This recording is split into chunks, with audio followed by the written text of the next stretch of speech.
कहानी की शुरुआत होती है सारिस नाम के एक प्लैनेट से, जहां पर नावीन नाम की एक लड़की बीच पर खड़ी अपनी उंगलियों को मुंह में डालकर सीटी बजाना सीख रही थी। वहीं नावीन के माँ बाप मिल्स और आलिया उसे मुस्कुराती हुई नजरों के साथ देख रहे थे। तभी मिल्स ने अपनी पत्नी को बताया कि उसे 2 साल के लिए स्पेस मिशन पर जाना पड़ेगा। मुझे चिंता इस बात की हो रही है कि मैं ये बात नावीन को कैसे बताऊं। दोनों पति पत्नी थोड़ा चिंता में थे क्योंकि मिल्स इतने लंबे समय तक कभी घर से दूर नहीं रहा था और वो ये सब कुछ नावीन के इलाज के लिए पैसे जोड़ने के लिए कर रहा था क्योंकि नावीन को कोई बीमारी थी। इसके बाद मिल्स नावीन के पास गया और उसे सीटी बजाना सिखाने लगा। उसी वक्त नावीन ने कहा कि मुझे पता है आप जाने वाले हैं और उसकी वजह भी मैं ही हूँ। लेकिन मिल्स ने उसे तसल्ली देते हुए कहा कि मैं ज्यादा लंबे समय तक नहीं जाऊंगा। और फिर दोनों ने मिलकर सफर से पहले कई खूबसूरत यादें बनाई।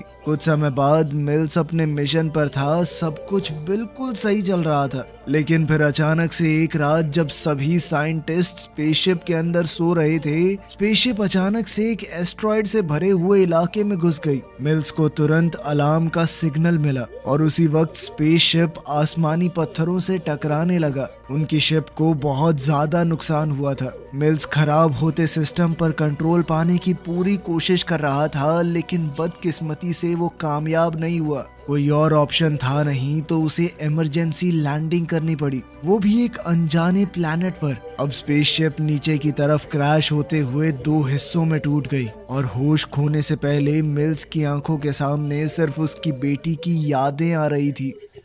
फिर कुछ समय बाद मिल्स को होश आया और उसने अपने पेट में फंसे हुए लोहे के टुकड़े को निकाला। फिर वो अपने जख्मों का इलाज करने लगा। फिर उसने अपना स्पेस सूट दोबारा से पहन लिया और जहाज की अच्छे से जांच करने लगा। तभी उसे ये बात समझ आई कि स्पेसशिप के कई जरूरी हिस्से गायब हैं। मिल्स ने अपनी सुरक्षा के लिए हथियार उठाया और स्पेसशिप से बाहर कूद पड़ा। बाहर निकलते ही उसे अपने पूरे क्रू की लाशें दिखाई दी। ये देखकर वो भौचक्का रह गया। इसके बाद उसने घबराते हुए अपने प्लैनेट पर सिग्नल भेजा और फिर अपना स्पेस सूट भी उतार दिया। हैरानी की बात ये थी कि इस प्लैनेट का वातावरण सांस लेने लायक था। मिल्स को कोई भी दिक्कत नहीं हो रही थी, लेकिन अपने पूरे क्रू को मरा हुआ देखकर वो अंदर से टूट चुका था। वो पूरी तरह अपने जीने की इच्छा खो चुका था। लेकिन फिर अपने परिवार के बारे में सोचकर वो रुक गया। वो अपनी बेटी के भेजे हुए कुछ वीडियोस देखने लगा, जिस वजह से उसकी आंखों से आंसू आ गए। कुछ ही पल बाद मिल्स को अपने सिस्टम पर एक सिग्नल मिला और वो तुरंत ही अपनी आंखों में उम्मीद लिए उस जगह की तरफ भागा।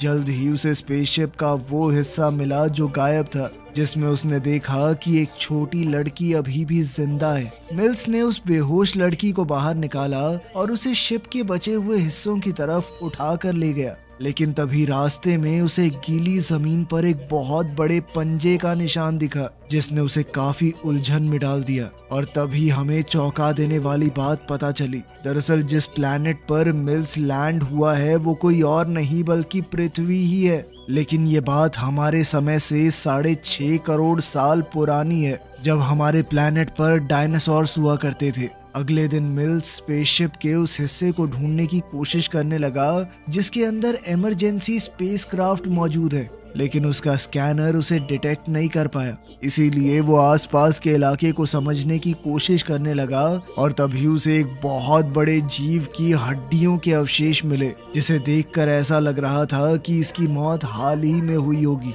तभी वहां जमीन के नीचे से गर्म पानी की बौछार हुई और फिर आगे बढ़ते हुए उसे दूर से अचानक रोशनी की एक चमक दिखाई दी। उसने एरिया को स्कैन किया और जल्द ही समझ गया कि स्पेसशिप का दूसरा हिस्सा पहाड़ी की दूसरी तरफ पड़ा हुआ है। उसी वक्त मिल्स पर अचानक से एक छोटे डायनासोर ने हमला कर दिया, लेकिन उसने आसानी से इस जानवर को काबू में कर जान से मार दिया। जब मिल्स वापस शिप की तरफ लौट रहा था तब उसे जंगल से आती हुई